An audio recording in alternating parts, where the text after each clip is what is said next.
Hello awesome people of YouTube, welcome back to another game of StarCraft 2. This is going to be game number 2, I believe. No, 3, sorry, my mistake, between Dayshi and Liquid MaNa. So Dayshi, our French player from Team Millennium, spawning on the bottom right hand side of Lerilak Crest. Liquid MaNa, Team Liquid, from Poland. I forgot for a second. On the bottom left hand side, spawning as the red Protoss. And we're going to see how this game and this best of 3 series finishes out. So if you remember, our first game was won by Liquid MaNa, second game was won by Dayshi. And it's going to be all down to this one. So this tournament has indeed concluded already. It was actually finished on the 20th of December, which was quite some time ago at this point. About 2-3 weeks depending on when you're watching it. Obviously if you're watching a lot after release, could be a lot later. And that's pretty much it about that tournament. Now I know who the winner is. Unfortunately I spoiled it for myself, but I won't say who it is for yourself. Please don't look it up if you plan on watching any more videos. And speaking of watching any more videos, as I said in the previous game, a lot of my views actually come from non-subscribers. It's actually quite a big percentage, about 90 to 95%. So if you're one of those people that watches my videos and you watch a lot of them without actually being subscribed, please click that red subscribe button.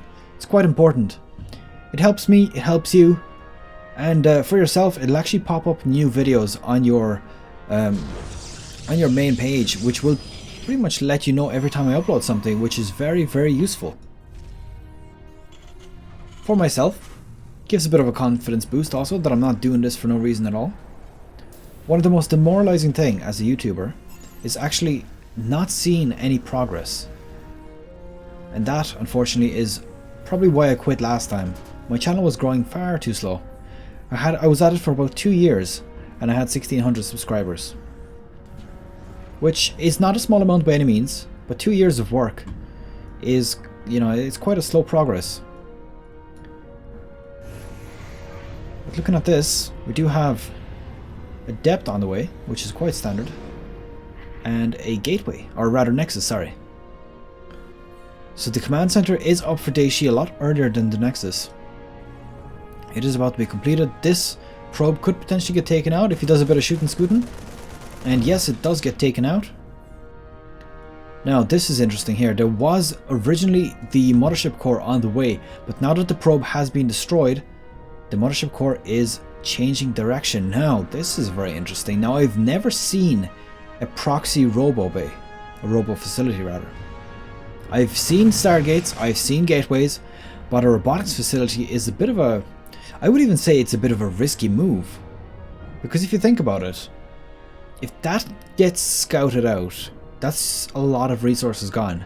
Also, if it gets scouted out, you know, you're gonna pretty much be bringing out units from the opposite direction. A few marines here. Oh, this adept could get taken out with a bit of shooting scooting micro. No, it does not manage to get taken out. It does actually warp into the base, so see, it's gonna do a bit of damage to the SCVs. Is it gonna take anything out? Does look like it'll take one SCV with it and then get killed. What's being produced out of here? An immortal. That is very interesting play. There is, what's that, about 8 marines on the way here. There will be a pylon up here very shortly. Is it going to be used to overcharge and defend against this? Yes, it is indeed. 1 marine destroyed, 2 marines destroyed, 3 marines destroyed. Losing the mothership core, going to be very important to get that back up. And he's definitely going to want to defend against this very quickly. This is going to be extremely dangerous. He doesn't actually have many units here. There should be an immortal here already. There's a second one being produced. Now, immortals versus marines is not going to do very good right now. If the marines don't do enough damage here, then at that point he might still be in a good position. Dayshi, that is. So does surround all the units with his probes, decides to back off with the drones, or with the probes, and instead just take care of it with stalkers. Does indeed take care of it, but he does lose 10 probes in the meantime, which is quite significant. There's 2 immortals here already. Does decide to warp in an adept. Now what kind of response is going to be here? There is a widow mine. So the widow mine could potentially do a lot of damage. But it all really depends on how much is going to happen here. So if this siege tank comes up in time, ooh, the one adept getting destroyed pretty quickly. Bunker is now destroyed. And these SCVs are going to start dropping very quickly as well.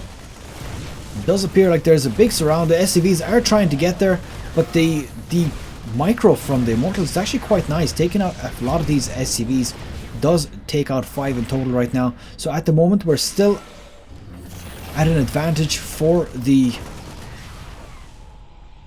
Terran player. So as you can see, 6 SCVs now taken out, 8 SCVs. One more gonna get taken out there. The Immortals are now inside the base doing quite a lot of damage. There should be a siege tank coming up here. Where is that siege tank? Or they've probably already destroyed it. And there we go, the Immortal is about to get destroyed. One Stalker also alive here. Is there going to be more units streaming in? There probably is. At this point, this Immortal push has done so much damage. Is about to get cleaned up by these SCVs though. These SCVs are like, yo man, get the hell out of my base. Immortal is like, okay.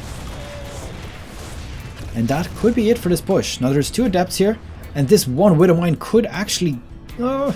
so close. So it is now ready to fire. Not going to be allowed to get in. There is also a siege tank ready here, and also a Liberator. So at this point, this push has been stopped. Now let's look at the income tab. We do have twice the income for the Terran player. That makes very little sense to me. Twice the income for the Terran player as there is for the Protoss, and the reason for that is Liquid MaNa was not producing any drones during that push. He was hoping to GG it right there and then, but unfortunately didn't do enough damage to cause that. So this Liberator is going to be very problematic right now. Going to have to set up in a very nice way to prevent himself from getting destroyed. Does look like he's heading on back to the main base. One more Stalker being produced here. Gonna try to set up here, take out a few of these drones. 1, 2, and does manage to hit the second Stalker, but not enough damage to take it out. These adepts are gonna get cleaned up here if they're not careful. Oh no, don't drag them back to your... Ooh, is he gonna see this? He did not see it as of yet.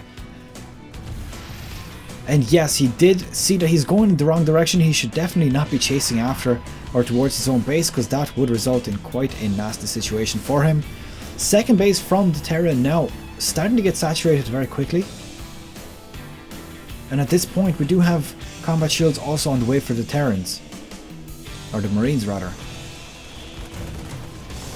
Okay, now this has been scouted. This is going to be quite dangerous now for MaNa. If he's going to get scouted out here, or rather if he gets this destroyed, it could backfire with the fact that he used so many resources on this. And there you go, this starts to get cleaned up here. Pylon is going to get destroyed, War Prism is going to need to get cancelled. These Stalkers also going to get destroyed if they're not careful. You'll probably want to recover those resources from the War Prism. There you go, he did decide to not destroy the robotics facility. I assume this is to try to bait another pylon here. It would cause further economic damage. At the same time, looking at this, is this going to become a more standardized game? 2 bases now up for each player. It doesn't appear that there's another command center on the way as of yet. This base is actually not fully saturated, so at the moment MaNa does have the better income. Or rather the better saturation. But there is 3 siege tanks and quite a lot of units here. There's a big advantage or lead in terms of supply, so this is quite dangerous. There is no siege at the moment. Oh my god, this tank! It has 1 health, not anymore. But now getting this cleaned up. Gonna want to cancel this pylon before it gets destroyed. He did actually let it finish. And instantly get destroyed as well. So this could be the final push. Our supply is heavily favouring the Terran player. Does look like he did indeed put up a probe here again. Now there's actually, funny enough, a second robotics facility on the way here, so he would be able to put out 2 Immortals at the same time. How beneficial it is going to be, I wouldn't actually know. I don't think very much. I don't think he has the resources to be producing 2 Immortals at the same time. Now he does manage to snipe off the 1 siege tank. The second one is still alive in the background, but it would need to re-siege in order to actually get in here.